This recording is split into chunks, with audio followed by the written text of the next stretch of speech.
ಸಿದ್ದರಾಮಯ್ಯನವರ ಪತ್ನಿ 14 ಸೈಟ್ಗಳನ್ನು ಕಂಪನ್ಸೇಷನ್ ಆಗಿ ಪಡೆದಿದ್ದಾರೆ. ಇದು ಅಧಿಕಾರ ದುರ್ಬಳಕೆ ಅನ್ನುವಂಥದ್ದು ಆರೋಪ. ಚೆಂಡು ಈಗ ರಾಜ್ಯಪಾಲರ ಅಂಗಳದಲ್ಲಿದೆ. ಪ್ರಾಸಿಕ್ಯೂಷನ್ಗೆ ಅನುಮತಿ ಕೊಡ್ತಾರಾ ಅನ್ನೋದೀಗಿರುವ ಪ್ರಶ್ನೆ. ಒಂದು ವೇಳೆ ಅನುಮತಿ ಕೊಟ್ಟರೆ ಮುಂದೇನು? ಹಲವು ಪ್ರಶ್ನೆಗಳಿದ್ದಾವೆ.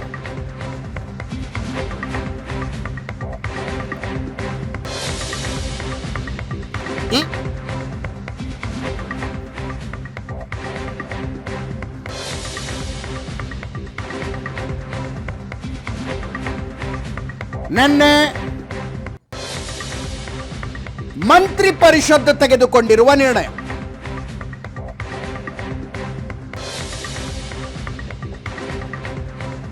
ರಾಜ್ಯಪಾಲರು ತಾವು ಕೊಟ್ಟಿರುವ ನೋಟಿಸ್ ಅನ್ನು ವಾಪಸ್ ತಗೊಳ್ಳಬೇಕು ಅಂತ ನಿರ್ಣಯ ಅಂಗೀಕರಿಸಿದೆ. ಡಿಕೆ ಶಿವಕುಮಾರ್ ನೇತೃತ್ವದ ಮಂತ್ರಿ ಪರಿಷತ್.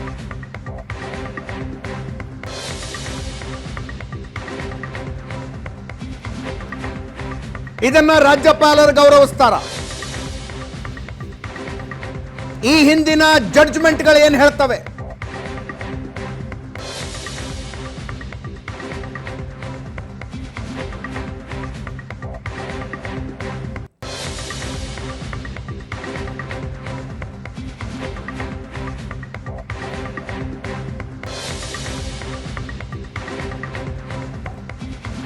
ರಾಜ್ಯಪಾಲ ಥಾವರ್ ಚಂದ್ ಗೆಹ್ಲೋಟ್ ಪ್ರಾಸಿಕ್ಯೂಷನ್ಗೆ ಅನುಮತಿ ಕೊಟ್ಟು ಬಿಡ್ತಾರ?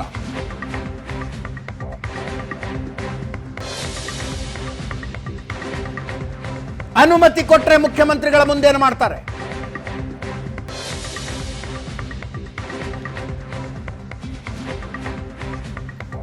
ಬರೀ ಪ್ರಶ್ನೆಗಳಿದಾವೆ, ಉತ್ತರಗಳು ಬರಬೇಕು.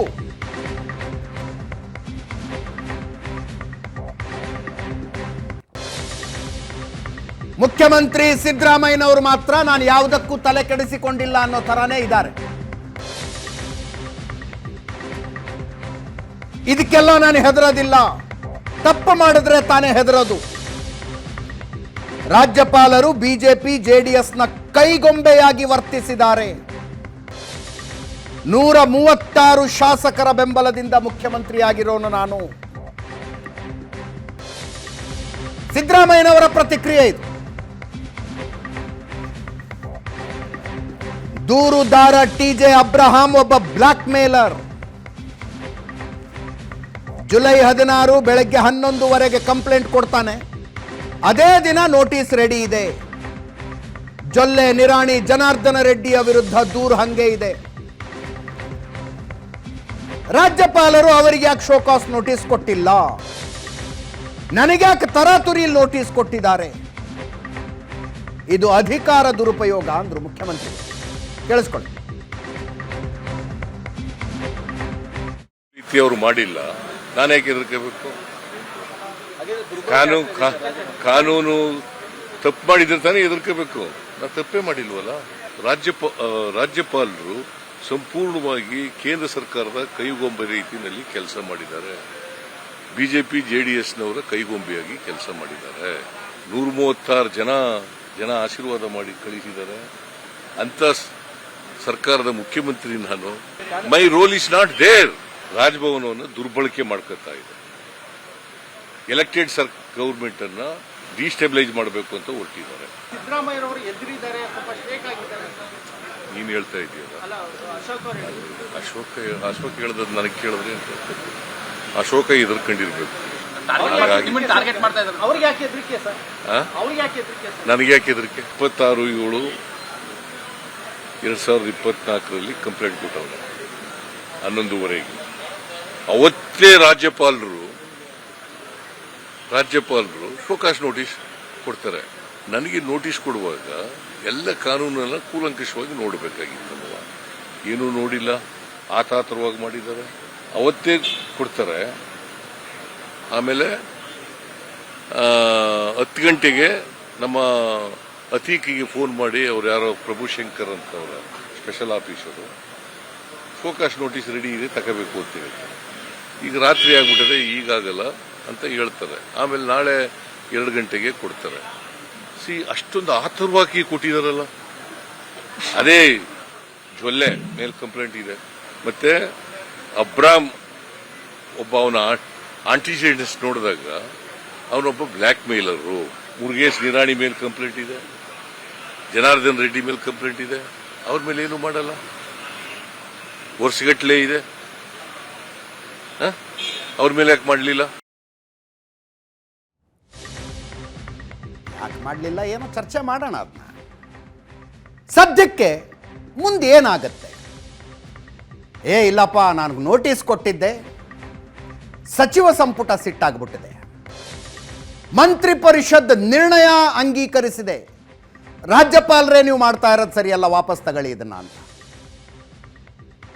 ಹಂಗಂದ ಮೇಲೆ ನಿರ್ಣಯ ನಾನು ಆ ನಿರ್ಣಯದ ಪ್ರಕಾರ ನಾನು ನೋಟಿಸನ್ನು ವಾಪಸ್ ತಗೊಳ್ಳದೇ ಇದ್ರೆ ಹೆಂಗೆ, ವಾಪಸ್ ತಗೊಂಡು ಬಿಡ್ತೀನಿ ಅಂತೇನಾದ್ರು ರಾಜ್ಯಪಾಲರು ನಿರ್ಧಾರ ಮಾಡ್ತಾರ? 0.0001% ಪಾಸಿಬಿಲಿಟಿ ಇದು. ಅದರ ಅರ್ಥ ನೆಕ್ಸ್ಟ್ ಇಂಪಾಸಿಬಲ್ ಅಂತ. ಆಗೋದಿಲ್ಲ ರೀ, ಹೆಂಗೆ ವಾಪಸ್ ತಗೋತಾರೆ ಕೊಟ್ಟಿರುವ ನೋಟಿಸನ್ನು? ಕರೆಕ್ಟಾಗಿ ಹೇಳಬೇಕಂದ್ರೆ ಆಮೇಲೆ ಚರ್ಚೆ ಮಾಡ್ತೀವಿ ನಾವು. ರಾಜ್ಯಪಾಲರು ಕೊಟ್ಟ ಶೋಕಾಸ್ ನೋಟಿಸ್ಗೂ ಮಂತ್ರಿ ಪರಿಷತ್ಗೂ ಸಚಿವ ಸಂಪುಟಕ್ಕೂ ಸಂಬಂಧನೇ ಇಲ್ಲ. It was address to Mister Siddaramaiah, chief minister of Karnataka, not to the government. ಸರ್ಕಾರಕ್ಕೆ ಕೇಳಿಲ್ಲ ಅವರು. ಸಿದ್ದರಾಮಯ್ಯನವರು ತಪ್ಪು ಮಾಡಿದಾರೋ ಇಲ್ಲವೋ ಉತ್ತರ ಕೊಡಿ ಅಂತ ಸರ್ಕಾರಕ್ಕೆ ಕೇಳಿಲ್ಲ, ಸಿದ್ದರಾಮಯ್ಯನವ್ರಿಗೆ ಕೇಳಿರೋ. ಮಂತ್ರಿ ಪರಿಷತ್ತಿದ್ದು ಏನು ಕೆಲಸ ಅಂತ ಅನೇಕ ತಜ್ಞರು ಹೇಳ್ತಾ ಇದ್ದಾರೆ. 1 ವಾರದೊಳಗೆ ಉತ್ತರಿಸಬೇಕು ಅಂತಿದೆ ಆ ನೋಟಿಸ್ನಲ್ಲಿ. ನೋಟಿಸ್ ಸರ್ವ್ ಆಗಿರೋದು ಎಷ್ಟೊತ್ತಿಗೆ? 27ನೇ ತಾರೀಕು ಮಧ್ಯಾಹ್ನ 2ರಿಂದ 3 ಗಂಟೆ ಮಧ್ಯದಲ್ಲಿ. ಅಲ್ಲಿಂದ 1 ವಾರ ಲೆಕ್ಕ ಹಾಕ್ತೀವಿ. 4ನೇ ತಾರೀಕಿನ ತನಕ ಟೈಮ್ ಇದೆ, ಭಾನುವಾರದ ತನಕ. ಕಾಯೋವಷ್ಟು ಕಾದು ಇನ್ನೊಂದು ನೋಟಿಸ್ ಏನಾದ್ರು ಕೊಡ್ತಾರಾ? ಕೊಡಲೇಬೇಕು ಅಂತೇನಿಲ್ಲ, ಕೊಟ್ಟರು ಕೊಡಬಹುದು, ಕೊಡಬಾರ್ದು ಅಂತಾನೂ ಇಲ್ಲ. ಇನ್ನೊಂದು ಒಂದು ನೋಟಿಸ್ ಕೊಟ್ಟಿದ್ದೆ ನಾನು ನಿಮಗೆ, ಉತ್ತರ ಕೊಡಿ ಅಂತ, ನೀವು 1 ವಾರದೊಳಗೆ ಉತ್ತರಿಸಿಲ್ಲ. ಇನ್ನೊಂದು ನೋಟಿಸನ್ನು ಕೊಡ್ತಾ ಇದ್ದೀನಿ, ಇದಕ್ಕೊಂದು ವಾರದಲ್ಲಿ ಉತ್ತರ ಕೊಡಿ. ಕೊಡ್ತಾರಾ? ಗೊತ್ತಿಲ್ಲ. ಅಥವಾ ನಾನು ನೋಟಿಸ್ ಕೊಟ್ಟಿದ್ದೆ, ಸಿದ್ದರಾಮಯ್ಯನವರು ಏನು ಉತ್ತರ ಕೊಟ್ಟಿಲ್ಲ ಅಂತ ತಮ್ಮ ನಿರ್ಧಾರ ತಾವು ಮಾಡ್ತಾರ? ಆ ಪಕ್ಷದಲ್ಲಿ 2 ನಿರ್ಧಾರಗಳನ್ನು ರಾಜ್ಯಪಾಲರು ಮಾಡಬಹುದು. ಒಂದು, ಟಿ.ಜೆ. ಅಬ್ರಾಹಂ ಕೊಟ್ಟಿರುವ ಮನವಿಯನ್ನು ಆಧರಿಸಿ ಪ್ರಾಸಿಕ್ಯೂಷನ್ಗೆ ಅನುಮತಿ ಅಂತ ಹೇಳಬಹುದು. ಅಥವಾ ಟಿ.ಜೆ. ಅಬ್ರಾಹಂ ಕೊಟ್ಟಿರುವ ದೂರಿನಲ್ಲಿ ನನಗೇನು ತಥ್ಯ ಕಾಣಿಸ್ತಾ ಇಲ್ಲ, ಸತ್ಯಾಂಶ ಕಾಣಿಸ್ತಾ ಇಲ್ಲ, ಪ್ರಾಸಿಕ್ಯೂಷನ್ಗೆ ಅನುಮತಿ ಇಲ್ಲ ಅಂತಾನು ಹೇಳಬಹುದು. 2 ಪಾಸಿಬಲ್. ಈ ಕಡೆ ಸಿದ್ದರಾಮಯ್ಯನವರು ಈ ನೋಟಿಸ್ಗೆ ಉತ್ತರಿಸಬಹುದು. ಹೆಂಗೆ? ಟಿ.ಜೆ. ಅಬ್ರಾಹಂ ಹತ್ರ ಸಿದ್ದರಾಮಯ್ಯನವರು ಅಧಿಕಾರ ದುರ್ಬಳಕೆ ಮಾಡಿಕೊಂಡು ತಮ್ಮ ಪತ್ನಿಗೆ 14 ಸೈಟ್ಗಳನ್ನು ಕೊಡಿಸಿದ್ದಾರೆ ಅನ್ನೋದನ್ನು ಸಾಬೀತುಪಡಿಸೋದಕ್ಕೆ ದಾಖಲೆಗಳಿದಾವೋ, ಅದೇ ರೀತಿಯಲ್ಲಿ ನನ್ನದೇನೂ ತಪ್ಪಿಲ್ಲ ಅಂತ ಪ್ರೂವ್ ಮಾಡೋದಕ್ಕೆ ಸಿದ್ದರಾಮಯ್ಯನವ್ರ ಹತ್ರನೂ ಡಾಕ್ಯುಮೆಂಟ್ಗಳಿದ್ದಾವೆ. ಆಕ್ಚುಲಿ ಆ ಡಾಕ್ಯುಮೆಂಟ್ಗಳನ್ನು ಸದನದಲ್ಲಿಟ್ಟು ಅವರು ಚರ್ಚೆ ಮಾಡಬೇಕಾಗಿತ್ತು, ರಾಜ್ಯದ ನಿರೀಕ್ಷೆಯಾಗಿತ್ತದು. ಅದೇನೇನೋ ಕಾರಣಕ್ಕೆ ಸದನದಲ್ಲಿ ಚರ್ಚೆ ಆಗಲಿಲ್ಲ. ಸದನ ಮುಗಿದ ಮಾರನೇ ದಿವಸ ಪತ್ರಿಕಾಗೋಷ್ಠಿ ಕರೆದು ಸಿದ್ದರಾಮಯ್ಯನವರು ಮಾಧ್ಯಮಗಳ ಮುಂದೆ ಆ ದಾಖಲೆಗಳನ್ನು ವಿವರಿಸಿದರು. ಅವೇ ದಾಖಲೆಗಳನ್ನು ಕೊಟ್ಟು ರಾಜ್ಯಪಾಲರಿಗೆ ಪತ್ರ ಬರೀಬಹುದು. ನೋಡಿ, ಈ ದಾಖಲೆಗಳನ್ನು ಒಂದ್ಸಲ ನೋಡಿ, ಇದರಲ್ಲಿ ನಂದೇನು ತಪ್ಪಿಲ್ಲ ಅಂತ ಹೇಳಬಹುದು, ಉತ್ತರ ಕೊಡಬಹುದು. ಸಿದ್ದರಾಮಯ್ಯನವರು ಉತ್ತರ ಕೊಟ್ಟ ನಂತರವೂ ಅಥವಾ ಉತ್ತರ ಕೊಡದೇ ಇದ್ದಾಗಲೂ ರಾಜ್ಯಪಾಲರು ಅಕಸ್ಮಾತ್ ಪ್ರಾಸಿಕ್ಯೂಷನ್ಗೆ ಅನುಮತಿ ಕೊಟ್ಟರೆ ಅದನ್ನು ಪ್ರಶ್ನೆ ಮಾಡಿಕೊಂಡು ಕೋರ್ಟಿಗೆ ಹೋಗುವ ಅಧಿಕಾರ, ಕಾನೂನಿನ ವಿಕಲ್ಪ ಸಿದ್ದರಾಮಯ್ಯನವರ ಎದುರಿಗಿದೆ. ಪ್ರಾಸಿಕ್ಯೂಷನ್ಗೆ ಅನುಮತಿ ಕೊಟ್ಟಿದ್ದು ತಪ್ಪು, ರಾಜ್ಯಪಾಲರ ಕ್ರಮ ತಪ್ಪು ಅಂತ ನೀವು ಆದೇಶ ಕೊಡಿ ಅಂತ ಕೋರ್ಟಿಗೆ ಹೋಗಬಹುದು. ಅಥವಾ ಈ ಹಿಂದೆ ಅನೇಕ ಪ್ರಕರಣಗಳಲ್ಲಿ ನಡೆದಿರುವಂತೆ ಪ್ರಾಸಿಕ್ಯೂಷನ್ಗೆ ಅನುಮತಿ ಕೊಟ್ಟ ನಂತರ ನಾನು ಅಧಿಕಾರದಲ್ಲಿರೋದು ಸರಿಯಾಗದಿಲ್ಲ ಅಂತ ಸಿದ್ದರಾಮಯ್ಯನವರು ರಾಜೀನಾಮೆಯನ್ನು ಕೊಡಬಹುದು. ರಾಜ್ಯಪಾಲರ ಎದುರು ಇರುವ ಆಪ್ಷನ್ಗಳು, ಸಿದ್ದರಾಮಯ್ಯನವರ ಎದುರು ಇರುವ ಆಪ್ಷನ್ಗಳು, ಎರಡನ್ನೂ ಹೇಳಿದ್ದೀವಿ ನಿಮಗೆ. ನಿನ್ನೆ ಸಿದ್ದರಾಮಯ್ಯನವರ ಅನುಪಸ್ಥಿತಿಯಲ್ಲಿ ಅದು ಸಚಿವ ಸಂಪುಟದ ಸಭೆ, ಬಟ್ ಸಿದ್ದರಾಮಯ್ಯನವರು ಹೇಳ್ತಾ ಇರೋದು ಮಂತ್ರಿ ಪರಿಷತ್ ಅಂತಾರೆ ಅದಕ್ಕೆ ಅಂತ. ಅದನ್ನು ಸಚಿವ ಸಂಪುಟ ಸಭೆ ಅಂತ ಕನ್ಸಿಡರ್ ಮಾಡೋದಾದರೆ ಕರ್ನಾಟಕದ ಇತಿಹಾಸದಲ್ಲೇ ಮೊಟ್ಟ ಮೊದಲ ಸಲ ಮುಖ್ಯಮಂತ್ರಿಗಳ ಅನುಪಸ್ಥಿತಿಯಲ್ಲಿ, ಅದು ಮುಖ್ಯಮಂತ್ರಿಗಳು ನಗರದಲ್ಲಿದ್ದಾಗಲೇ, ರಾಜಧಾನಿಯಲ್ಲಿದ್ದಾಗಲೇ ಸಚಿವ ಸಂಪುಟ ಸಭೆ ನಡೀತು ಅಂತ ಅರ್ಥ. ಅದು ಮಂತ್ರಿ ಪರಿಷತ್ತು ಅಂತ ಸಿದ್ದರಾಮಯ್ಯನವರು ಹೇಳ್ತಾರೆ. ಇರಲಿ, ಮಂತ್ರಿ ಪರಿಷತ್ನ ಸಭೆ ನಡೀತಾ ಇದೆ, ಕೌನ್ಸಿಲ್ ಆಫ್ ಮಿನಿಸ್ಟರ್ಸ್ ಅಂತ ಕರೀತಾರೆ, ನಡೀತಾ ಇದೆ. ಇದರಲ್ಲಿ ರಾಜ್ಯಪಾಲರು ಕೊಟ್ಟಿರುವ ನೋಟಿಸಿನ ವಿಷಯ ಚರ್ಚೆಗೆ ಬರುವುದರಿಂದ ಮತ್ತು ಆ ನೋಟಿಸ್ ನೇರವಾಗಿ ನನಗೆ ಸಂಬಂಧಿಸಿರುವುದರಿಂದ ಕಾನ್ಫ್ಲಿಕ್ಟ್ ಆಫ್ ಇಂಟ್ರೆಸ್ಟ್ ಬರುತ್ತೆ, ಸ್ವಹಿತಾಸಕ್ತಿ ಬರುತ್ತೆ ಇದರಲ್ಲಿ. ಆದ್ದರಿಂದ ಈ ಸಭೆಗೆ ನಾನು ಹಾಜರಾಗಿರೋದಿಲ್ಲ. ನನ್ನ ಬದಲು ಉಪಮುಖ್ಯಮಂತ್ರಿ ಡಿ ಕೆ ಶಿವಕುಮಾರ್ ಅವರು ನೇತೃತ್ವ ವಹಿಸಿಕೊಂಡು ನಿರ್ಧಾರ ತೆಗೆದುಕೊಳ್ತಾರೆ ಅಂತ ಚೀಫ್ ಸೆಕ್ರೆಟರಿ ಅವರಿಗೆ ಮುಖ್ಯಮಂತ್ರಿಗಳ ಪತ್ರ ಬರೆದಿದ್ರು. ಆ ಪತ್ರ ತೋರಿಸಿದ್ದೀವಿ ನಿನ್ನೆ. ಆ ಪ್ರಕಾರ ಡಿ ಕೆ ಶಿವಕುಮಾರ್ ನೇತೃತ್ವದಲ್ಲಿ ಮಂತ್ರಿ ಪರಿಷತ್ ಸಭೆ ನಡೀತು. ಸಭೆ ನಿರ್ಧಾರ ತೆಗೆದುಕೊಂಡಿತು, ರಾಜ್ಯಪಾಲರು ಈ ನೋಟಿಸ್ ಕೊಟ್ಟಿರೋದೇ ತಪ್ಪು, ತಕ್ಷಣ ಅದನ್ನು ವಾಪಸ್ ತಗೊಳ್ಳಿ ಅಂತ. ತಕ್ಷಣ ವಾಪಸ್ ತಗೊಳ್ಳಿ ಅಂತ ಮಂತ್ರಿ ಪರಿಷತ್ ನಿರ್ಣಯ ಅಂಗೀಕರಿಸಿದೆ. ಮಂತ್ರಿ ಪರಿಷತ್ ನಿರ್ಣಯ ಅಂಗೀಕರಿಸಿದ ನಂತರ ರಾಜ್ಯಪಾಲರು ಅದನ್ನು ಒಪ್ಕೊಳ್ಳಬೇಕಾ, ಒಪ್ಕೊಳ್ಳಬಾರ್ದಾ? ಸುಪ್ರೀಂ ಕೋರ್ಟ್ನ ಸಾಂವಿಧಾನಿಕ ಪೀಠದ ಜಡ್ಜ್ಮೆಂಟ್ಗಳಿದ್ದಾವೆ. ರಾಜ್ಯಪಾಲರು ನಿರ್ಣಯ ತೆಗೆದುಕೊಳ್ಳುವಾಗ ಸಚಿವ ಸಂಪುಟ, ಈ ಕೇಸ್ನಲ್ಲಿ ಮಂತ್ರಿ ಪರಿಷತ್ ನ ನಿರ್ಣಯಗಳನ್ನು ಪರಿಗಣಿಸಬೇಕು ಅಂತ. ಅದು ಬೈಂಡಿಂಗಾ, ಕಡ್ಡಾಯವಾ? ಇಲ್ಲ, ವಿವೇಚನಾಧಿಕಾರ ಇರುತ್ತೆ ರಾಜ್ಯಪಾಲರಿಗೆ. ಅದರಲ್ಲೂ ವಿಶೇಷವಾಗಿ ಮುಖ್ಯಮಂತ್ರಿಯಾದವರ ಬಗ್ಗೆ ಮಂತ್ರಿ ಪರಿಷತ್ ಅಥವಾ ಸಚಿವ ಸಂಪುಟ ಒಂದು ನಿರ್ಣಯವನ್ನು ತೆಗೆದುಕೊಂಡು ರಾಜ್ಯಪಾಲರಿಗೆ ಕಳಿಸಿದ್ರೆ ಅದನ್ನ ರಾಜ್ಯಪಾಲರು ಪರಿಗಣಿಸಬೇಕಾಗಿಲ್ಲ. Because it will be prejudiced. ಅದರಲ್ಲಿ ಪೂರ್ವಾಗ್ರಹ ಇರುತ್ತೆ, ರಾಜ್ಯಪಾಲರು ಪರಿಗಣಿಸಬೇಕಾಗಿಲ್ಲ ಅಂತ ಸುಪ್ರೀಂ ಕೋರ್ಟ್ನ ಸಾಂವಿಧಾನಿಕ ಪೀಠದ ಜಡ್ಜ್ಮೆಂಟ್ಗಳಿದ್ದಾವೆ. ಹಿಂಗೆ ಹೇಳೋದು.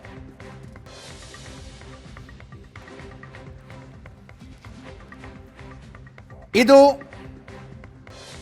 ಸದ್ಯದ ಪರಿಸ್ಥಿತಿ. ಮುಖ್ಯಮಂತ್ರಿಗಳೆದುರು ಲೀಗಲ್ ಆಪ್ಷನ್ಸ್ ಇದ್ದಾವೆ, TJ ಅಬ್ರಹಾಂ ಹತ್ರನೂ ಲೀಗಲ್ ಆಪ್ಷನ್ಸ್ ಇದ್ದಾವೆ. ಯಾರೇನು ಮಾಡ್ತಾರೆ ನೋಡೋಣ. ಸದ್ಯಕ್ಕೆ ನನ್ನ ಕೊಲೀಗ್ ಪ್ರಶಾಂತ್ ನಾಥು ನೇರ ಸಂಪರ್ಕದಲ್ಲಿದ್ದಾರೆ.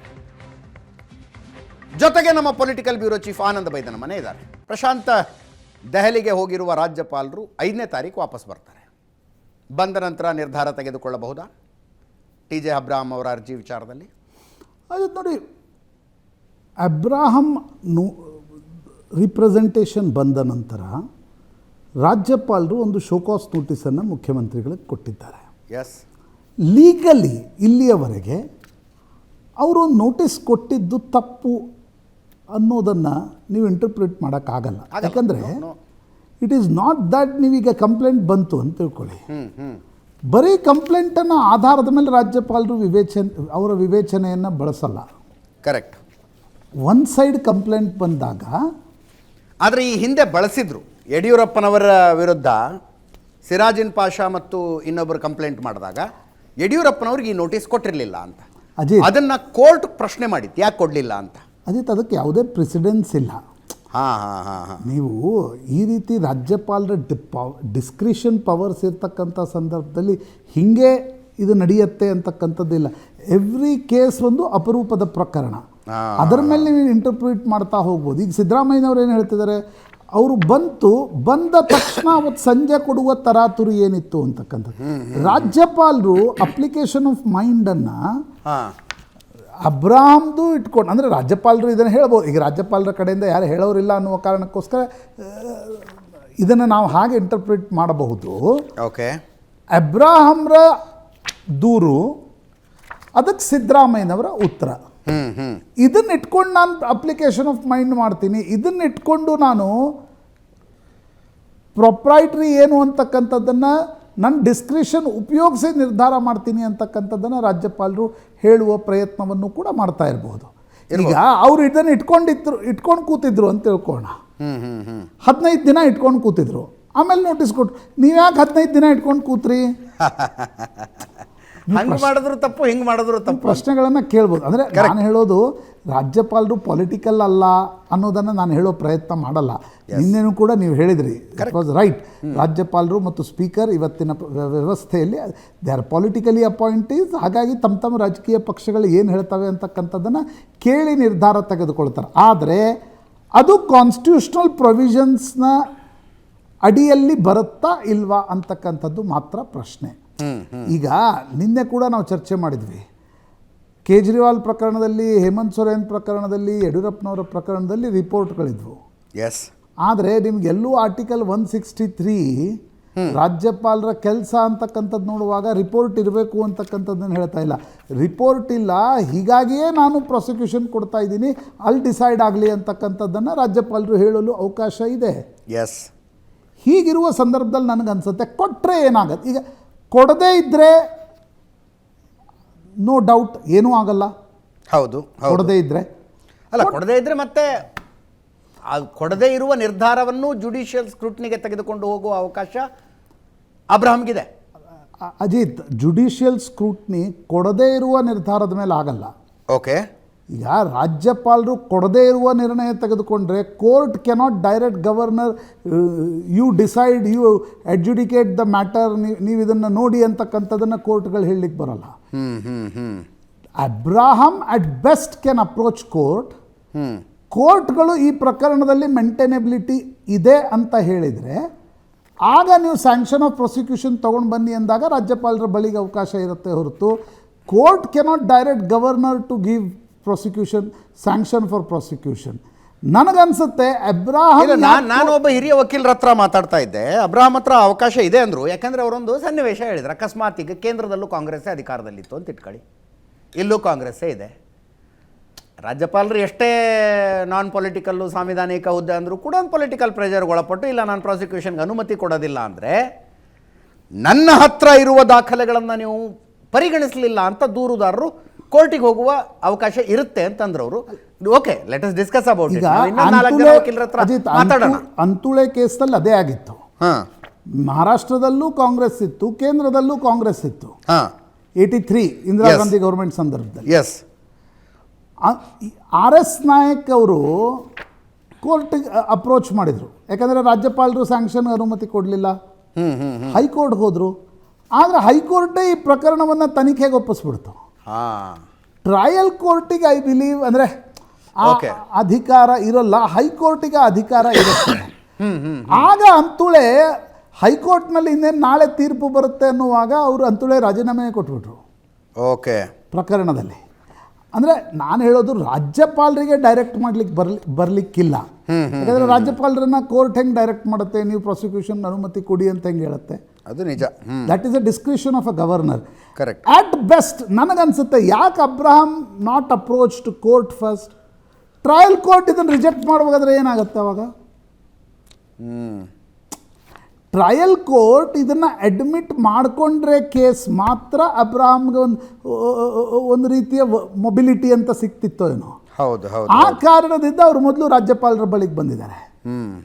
ಅಂದರೆ ಇವತ್ತಂದರೆ ಎಷ್ಟು ಚರ್ಚೆ ಆಗ್ತಾ ಇದೆ ನೋಡಿ, ನಾನಾ ಕಾನೂನು ಮತ್ತು ರಾಜಕೀಯ ಆಯಾಮಗಳಲ್ಲಿ. ಹೌದು ಹೌದು. ಒಂದು ವೇಳೆ ಪ್ರಾಸಿಕ್ಯೂಷನ್ಗೆ ಅನುಮತಿ ಕೊಟ್ಟರೆ ಆಗ ಸಿದ್ದರಾಮಯ್ಯನವರ ಬಳಿ ನ್ಯಾಚುರಲಿ ಹೈಕೋರ್ಟ್ ಇದೆ, ಹೈಕೋರ್ಟ್ ಇಲ್ಲ ಅಂದರೆ ಸುಪ್ರೀಂ ಕೋರ್ಟ್ ಇದೆ. ಅವ್ರ ಬಳಿ ನಿಶ್ಚಿತವಾಗಿ ಎರಡು, ಯಾಕೆಂದರೆ ರಾಜ್ಯಪಾಲರ ಸ್ಯಾಂಕ್ಷನ್ ಆಫ್ ಪ್ರಾಸಿಕ್ಯೂಷನನ್ನು ನೀವು ಟ್ರಯಲ್ ಕೋರ್ಟಲ್ಲಿ ಪ್ರಶ್ನಿಸ್ಲಿಕ್ಕೆ ಬರಲ್ಲ. Correct. He has to approach high court or supreme court. ಆದರೆ ನನಗನ್ಸುತ್ತೆ ಅಜಿತ್, ಅಂದರೆ ಇದು ನೋಡಿ, ಈಗ ನಮ್ಮ ಹುಬ್ಳಿಯಲ್ಲಿ ಮುಂಗಾಲ್ ಪುಟ್ಗಿ ಅಂತಾರಲ್ಲ, ಅದು ಹಂಗೆ ಅನ್ನಿಸ್ಬೋದು. ಬಟ್ ಏನೂ ಆಗಬಹುದು ಆಯಾಮಗಳಲ್ಲಿ ಯೋಚನೆ ಮಾಡೋದಾದರೆ, ಒಂದು ವೇಳೆ ಸ್ಯಾಂಕ್ಷನ್ ಆಫ್ ಪ್ರಾಸಿಕ್ಯೂಷನ್ ಕೊಟ್ಟರೆ ಸಿದ್ದರಾಮಯ್ಯನವರಿಗೆ ಕಾನೂನಿನ ವಿಕಲ್ಪಗಳಿವೆ. ಎಸ್. ಪಾಲಿಟಿಕಲಿ ಏನಾಗುತ್ತೆ? That is very important. Correct. ಎರಡು ಆ್ಯಂಗಲ್ ಇದಾವೆ. ಕಾನೂನಿನ ಮೂಲಕ ಸುಪ್ರೀಂ ಕೋರ್ಟ್ ತನಕ ಹೋಗುತ್ತೆ ರೀ, ಎಷ್ಟು ವರ್ಷನೋ ಏನು ಕಥೆನೋ ಹೋಗಲಿ, ರಾಜಕೀಯ ಏನು ಅಂತ. ಯಾಕೆಂದರೆ ನೋಡಿ, ಇದರಲ್ಲಿ ಈಗ ರಾಜಕಾರಣದ ದೃಷ್ಟಿಯಿಂದ ಇವತ್ತು ಒಂದಿಬ್ಬರು MLAಗಳು ಸಿಕ್ಕಿದ್ರು ನನಗೆ, ಮತ್ತು ಕಾಂಗ್ರೆಸ್ನ ಅವರ ಕುತೂಹಲ ಏನಿದೆ ಹೇಳಿ? ಸಿದ್ದರಾಮಯ್ಯನವರು ಅಧಿಕಾರದಲ್ಲಿ ಆಗ ಆ ಇವೆಂಚುಯಾಲಿಟಿಯಲ್ಲಿ ಉಳಿತಾರ. Correct. That is the interesting point. ಹೌದು. ನೀವು ಈಗ ಸಿದ್ದರಾಮಯ್ಯನವರು ಕಾನೂನಿನ ದೃಷ್ಟಿಯಿಂದ ಏನಾಗುತ್ತೆ, ಮುಂದಕ್ಕೆ ತನಿಖೆ ಏನಾಗುತ್ತೆ, ಇಡೀ ಕೇಸಿನ ಕುತೂಹಲ 14 ಸೈಟ್ ತಗೊಂಡಿರೋದು ತಪ್ಪು ಅಂತಾಗಿ ಅದು ವಾಪಸ್ ಸರ್ಕಾರಕ್ಕೆ ಬರುತ್ತೆ, ಅದೆಲ್ಲ ಅಲ್ಲ. ಆ ಕುತೂಹಲ ಇರಲ್ಲ. ಈ ಕುತೂಹಲ ಇರೋದು ಮುಖ್ಯಮಂತ್ರಿ ಸ್ಥಾನದಲ್ಲಿ ಅವರು ಮುಂದುವರಿಲಿಕ್ಕೆ ಅವಕಾಶ ಸಿಗುತ್ತೆ. ನೋಡ್ರಿ, ಸಿದ್ದರಾಮಯ್ಯನವರ ಪಾಳಯದಲ್ಲಿ ಏನು ಥಾಟ್. ನಾನು ಪ್ರಶಾಂತು ಲೀಗಲಿ ಏನಾಗಬಹುದು, ಪೊಲಿಟಿಕಲಿ ಏನಾಗಬಹುದು ಅಂತ ಮಾತಾಡಿದ್ವಿ. ಪೊಲಿಟಿಕಲಿ ಅಂತ ಬಂದಾಗ ಮೂಢ ಹಗರಣದ ವಿಷಯದಲ್ಲಿ ಸಿದ್ದರಾಮಯ್ಯನವರ ಬಣದಲ್ಲಿ, ಅವರ ಪಾಳಯದಲ್ಲಿ ಆಗ್ತಾ ಇರುವ ಚರ್ಚೆ ಏನು ಮೂಡಿದೆ ಅದರ ಬಗ್ಗೆ ತಿಳ್ಕೋಬೇಕು. ನಮ್ಮ ಪೊಲಿಟಿಕಲ್ ಬ್ಯೂರೋ ಚೀಫ್ ಆನಂದ ಬೈದನ ಮನೆ ನೇರ ಸಂಪರ್ಕದಲ್ಲಿದ್ದಾರೆ. ಆನಂದ, ಮಂತ್ರಿ ಪರಿಷತ್ತು, ಸಚಿವ ಸಂಪುಟನೋ ಏನೋ ಒಂದು ನಿರ್ಣಯ ಅಂಗೀಕರಿಸಿದೆ. ರಾಜ್ಯಪಾಲರು ಈ ನೋಟಿಸನ್ನು ವಾಪಸ್ ತಗೊಳ್ಬೇಕು. ಈ ನಿರ್ಣಯವನ್ನು ಒಪ್ಕೊಂಡು ರಾಜ್ಯಪಾಲರು ನೋಟಿಸನ್ನು ವಾಪಸ್ ತಗೊಂಡು ಬಿಡ್ತಾರೆ ಅನ್ನುವ ನಂಬಿಕೆ ಇಟ್ಕೊಂಡಿರುವಷ್ಟು ಅಮಾಯಕರು ಯಾರೂ ಅಲ್ಲಿಲ್ಲ ಅನ್ಕೊಳ್ತೀನಿ. ಅದು ಆಗ ಮಾತಲ್ಲ. ಅದು ಸುಮ್ಮನೆ ಏನೋ ಒಂದು ಪೊಲಿಟಿಕಲ್ ಮೆಸೇಜ್ ಕೊಡಬೇಕಾಗಿತ್ತು, ಕೊಟ್ಟಿದ್ದಾರೆ. ಇದರಲ್ಲಿ ಪ್ರಾಸಿಕ್ಯೂಷನ್ಗೆ ಅನುಮತಿ ಕೊಡುವ ಪಾಸಿಬಿಲಿಟಿ 99% ಇದೆ. ಮುಂದೇನಂಗಿದ್ರೆ ಈಗಾಗಲೇ ಸಿದ್ದರಾಮಯ್ಯನವರು ಹೋಗಿ ಅಭಿಷೇಕ್ ಮನು ಸಿಂಘ್ವಿ ಅವ್ರ ಜೊತೆ ವಿವರವಾಗಿ ಚರ್ಚೆ ಮಾಡಿದ್ದಾರೆ. ಜೊತೆಗೆ ಅವರ ಕಾನೂನು ಸಲಹೆಗಾರ ಪೊನ್ನಣ್ಣ ಅವರು ಕೂಡ ಹೋಗಿದ್ರಂತೆ. ಏನು what is the thought process, what is the mood? Yes Ajit, ಕಾನೂನು ಪರಿಮಿತಿಯೊಳಗೆ ಆಗ್ತಕ್ಕಂಥ ಬೆಳವಣಿಗೆ ಒಂದು ಕಡೆ ಆದರೆ ರಾಜ್ಯಪಾಲರು ಯಾವ ನಿರ್ಧಾರ ತೆಗೆದುಕೊಳ್ತಾರೆ, ಅವರು ಮತ್ತೆ ಕಾನೂನು ತಜ್ಞರ ಜೊತೆ ಚರ್ಚೆ ಮಾಡಿ ಇನ್ನೊಂದು ನೋಟಿಸ್ ಕೊಡ್ತಾರಾ ಅಥವಾ ಪ್ರಾಸಿಕ್ಯೂಷನ್ಗೆ ಅವಕಾಶ ಕೊಡ್ತಾರೆ, ಇವೆಲ್ಲವೂ ಕೂಡ ಸಹಜವಾದ ಚರ್ಚೆಗಳಿದೆ. ಆದರೆ ಇದು ರಾಜಕೀಯ ವಲಯದಲ್ಲಿ ದೊಡ್ಡ ಮಟ್ಟದ ಚರ್ಚೆಗೆ ಕಾರಣ ಆಗಿದೆ. ಮುಖ್ಯಮಂತ್ರಿಗಳು ತಾನು ಕ್ಲೀನ್ ಇಮೇಜ್ ಇದೆ, ರಾಜಕಾರಣದಲ್ಲಿ 40 ವರ್ಷ ರಾಜಕಾರಣದಲ್ಲಿದ್ದೇನೆ, ನನಗೆ ಯಾವುದೇ ರೀತಿಯ ಭ್ರಷ್ಟಾಚಾರದ ಆರೋಪ ಇಲ್ಲ, ಭ್ರಷ್ಟಾಚಾರ ಮಾಡಿಲ್ಲ, ಮತ್ತು ಒಂದೊಮ್ಮೆ ಆ ರೀತಿಯ ಗಂಭೀರ ಸ್ವರೂಪದ ಪ್ರಕರಣಗಳು ನನ್ನ ಮೇಲೆ ಇದ್ರೆ ತೋರಿಸಿ ಚಾಲೆಂಜ್ ಮಾಡಿರ್ತಕ್ಕಂಥ 10 ಉದಾಹರಣೆಗಳಿದೆ. ಹಾಗಾಗಿ ಈ ಪ್ರಕರಣ ಸಹಜವಾಗಿ ಇಡೀ ಅಂದ್ರೆ ಮುಖ್ಯಮಂತ್ರಿಗಳ ರಾಜಕೀಯ ಜೀವನದ ಬಹಳ ದೊಡ್ಡ ಸಂಕಷ್ಟದ ಪ್ರಕರಣ ಅಂದ್ರೂ ಕೂಡ ತಪ್ಪಾಗಲಾರದು. ಈ ಹಿಂದೆ ಪ್ರತಿಪಕ್ಷ ನಾಯಕರಾಗಿದ್ದಂಥ ಜಗದೀಶ್ ಶೆಟ್ಟರ್ ಅವರು ಪ್ರಸ್ತಾಪ ಮಾಡಿದಂಥ ರೀಡು ಪ್ರಕರಣದಲ್ಲಿ ಸಹಜವಾಗಿ ಮುಖ್ಯಮಂತ್ರಿ ಆಗಿದ್ದಂಥ ಸಿದ್ದರಾಮಯ್ಯ ಮೇಲೆ ಆರೋಪಗಳು ಬಂತು, ವಾಗ್ದಾಳಿಗಳಾಯಿತು, ಹೋರಾಟಗಳು ಕೂಡ ಆಯಿತು. ಆವಾಗ ನ್ಯಾಯಮೂರ್ತಿ ಕೆಂಪಣ್ಣ ಆಯೋಗದ ಒಂದು ಆಯೋಗ ರಚನೆ ಮಾಡಲಾಯಿತು. ಆ ವರದಿ ಪಡೆದುಕೊಂಡ ಸರ್ಕಾರ ಉರುಳಿ ಹೊಸ ಸರ್ಕಾರ ಬಿಜೆಪಿ ಸರ್ಕಾರ ಬಂದರೂ ಕೂಡ ಅದನ್ನು ಜಾರಿ ಮಾಡ್ತಕ್ಕ ಶಿಫಾರಸುಗಳು ಜಾರಿ ಮಾಡೋ ಪ್ರಯತ್ನಗಳಾಗಿಲ್ಲ. ಮತ್ತೊಂದು ಸರ್ಕಾರ ಕೂಡ ಈಗ ಬಂದಿದೆ. ಈಗ ಮುಖ್ಯಮಂತ್ರಿ ಸಹಜವಾಗಿ ಮತ್ತೊಂದು ಪ್ರಕರಣದಲ್ಲಿ ಸಿಲುಕಿದ್ದಾರೆ. ಮುಖ್ಯಮಂತ್ರಿಗಳು ಈ ಒಂದು ಪ್ರಕರಣ ಸಿಲುಕಿದ್ದ ಹಾಗೇನೆ ಸಹಜವಾಗಿ ನಿನ್ನೆ ಬ್ರೇಕ್ಫಾಸ್ಟ್ ಮೀಟಿಂಗ್ನಲ್ಲಿ ಎಲ್ಲ ಸಚಿವರನ್ನ ಕರೆಸಿಕೊಂಡು ನನಗೆ ಹೈಕಮಾಂಡ್ ಬೆಂಬಲ ಇದೆ, ಹೈಕಮಾಂಡ್ ಪರವಾಗಿ ನಿಲ್ಲುತ್ತೆ, ರಾಜಕೀಯವಾಗಿ ದೇಶ ಮಟ್ಟದಲ್ಲಿ ನಡೀತಿರ್ತಕ್ಕಂಥ ಕೆಲವೊಂದು ಬೆಳವಣಿಗೆಯ ಕಾರಣಕ್ಕಾಗಿ ನನ್ನ ಮೇಲೂ ಕೂಡ ಇದೇ ರೀತಿಯಾಗಿರ್ತಕ್ಕಂಥದ್ದು ಗಂಭೀರ ಸ್ವರೂಪದ ಆರೋಪಗಳು ಕೇಳಿ ಬಂದಿದೆ. ಆದರೆ ಇವೆಲ್ಲವನ್ನೂ ಕೂಡ ಹೈಕಮಾಂಡ್ ತಿಳಿಸಿದ್ದೇನೆ, ಹೈಕಮಾಂಡ್ ಜೊತೆಗೆ ಇರುತ್ತೆ ಅಂತಕ್ಕಂಥ ವಿಶ್ವಾಸದ ಮಾತುಗಳನ್ನ ಬಹಳ ಸ್ಪಷ್ಟವಾಗಿ ಸಿದ್ದರಾಮಯ್ಯನವರು ಎಲ್ಲ ಸಚಿವರಿಗೆ ಹೇಳಿದ್ದಾರೆ. ಬೆಳಗ್ಗೆ ಪೇಪರ್ ಬ್ರೇಕ್ಫಾಸ್ಟ್ ಮೀಟಿಂಗ್ ನಲ್ಲಿ ಸ್ವಲ್ಪ ಭಾವುಕರು ಆದ್ರಂತೆ ಸಿದ್ದರಾಮಯ್ಯನವರು.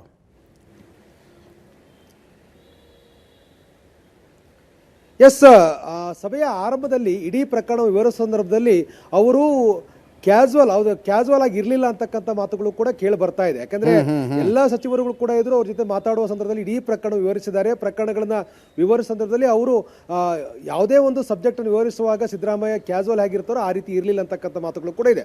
ಆದರೆ ಇಲ್ಲಿ ಬಹಳ ಪ್ರಮುಖವಾಗಿರ್ತಕ್ಕಂಥ ರಾಜಕೀಯವಾಗಿ ಸಿದ್ದರಾಮಯ್ಯವ್ರಿಗೆ ಏನಾಗುತ್ತೆ ಅಂತಕ್ಕಂಥ ಗಂಭೀರವಾದ ಚರ್ಚೆಗಳಿದೆ.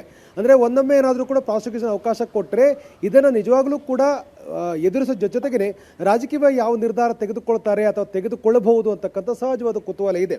ಮಂತ್ರಿಮಂಡಲದಲ್ಲಿ ಇರ್ತಕ್ಕಂಥ ಎಲ್ಲ ಸಚಿವರು ಕೂಡ ಸಿದ್ದರಾಮಯ್ಯ ಜೊತೆಗಿದ್ದಾರೆ ಅಂತಕ್ಕಂಥ ಭಾವನೆ ಇಲ್ಲ. ಅದರದೇ ಆಗಿರ್ತಕ್ಕಂಥ ಕಾರಣಗಳಿಗೋಸ್ಕರ ಬೇರೆ ಬೇರೆ ರೀತಿಯಾಗಿರುವಂಥ ಗುಂಪುಗಳಲ್ಲಿ ಗುರ್ಸ್ಕೊಂಡಿರ್ತಕ್ಕ ಸಚಿವರ ಗುಂಪು ಕೂಡ ಇದೆ.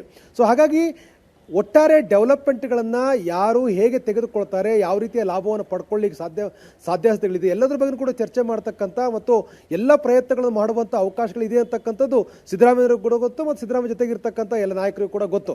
ಹಾಗಾಗಿ ಸಿದ್ದರಾಮಯ್ಯವ್ರನ್ನ ಉಳಿಸ್ಕೊಳ್ಬೇಕು ಅಂತಕ್ಕಂಥ ಪ್ರಯತ್ನ ಗಟ್ಟಿಯಾಗಿ ನಡೀತಾ ಇದೆ. ಆ ಕಾರಣಕ್ಕಾಗಿ ದೆಹಲಿಯಿಂದ ವಾಪಸ್ ಆದಂಥ ಸಿದ್ದರಾಮಯ್ಯನವರು ಜಾರ್ಜ್ ಅವರ ನಿವಾಸದಲ್ಲಿ ತಡರಾತ್ರಿವರೆಗೂ ಕೂಡ ಸಭೆಯನ್ನು ಮಾಡ್ತಾರೆ.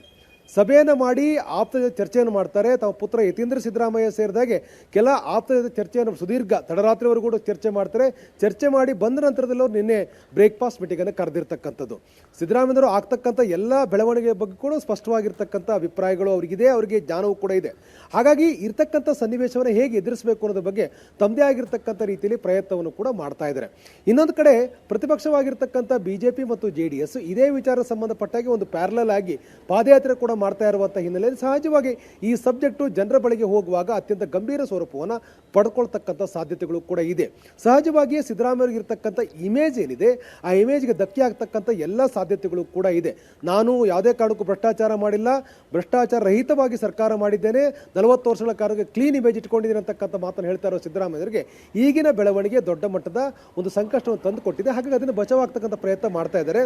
ಹೈಕಮಾಂಡ್ ನಿಜವಾಗ್ಲೂ ಕೂಡ ಸಿದ್ದರಾಮಯ್ಯರ ಬೆನ್ನಿಗೆ ನಿಂತಿದ್ದೇ ಆದರೆ ತಮ್ಮ ಸ್ಥಾನಕ್ಕೆ ಯಾವುದೇ ಚ್ಯುತಿ ಬರಲ್ಲ ಅಂತಕ್ಕಂಥದ್ದು ಸಿದ್ದರಾಮಯ್ಯರಿಗೆ ಗೊತ್ತಿದೆ. ಒಂದಮೇನಾದರೂ ಕೂಡ ಪ್ರಕರಣ ಸ್ವರೂಪ ಭಿನ್ನವಾಗ್ತಾ ಹೋದರೆ, ಗಂಭೀರ ಸ್ವರೂಪವನ್ನು ಪಡ್ಕೊಳ್ತಾ ಹೋದರೆ, ಹೈಕಮಾಂಡ್ ತಮ್ಮ ಬೆನ್ನಿಗೆ ನಿಲ್ಲದೇ ಇದ್ದರೆ ನಿಶ್ಚಯವಾಗಿಯೂ ಕೂಡ ಸಿದ್ದರಾಮಯ್ಯ ತಮ್ಮ ಸ್ಥಾನವನ್ನು ಬಿಡಬೇಕಾಗತ್ತೆ ಅಂತ ಸನ್ನಿವೇಶ ಕ್ರಿಯೇಟ್ ಆಗುತ್ತೆ ಅಂತಕ್ಕಂಥದ್ದು ಕೂಡ ಸಿದ್ದರಾಮಯ್ಯ ಪಾಳದಲ್ಲಿರ್ತಕ್ಕಂಥ ಎಲ್ಲ ನಾಯಕರ ಅಭಿಪ್ರಾಯ. ಹಾಗಾಗಿ ಮುಂದಿನ ಕೆಲ ದಿನಗಳ ಕಾಲ ಯಾವ ರೀತಿಯ ಬೆಳವಣಿಗೆಗಳಾಗತ್ತೆ ಅವೆಲ್ಲವನ್ನೂ ಕೂಡ ನೋಡ್ತಕ್ಕಂಥ ನಿಟ್ಟಲ್ಲಿ ಪ್ರಯತ್ನಗಳು ಕೂಡ ಸಾಗಿದೆ.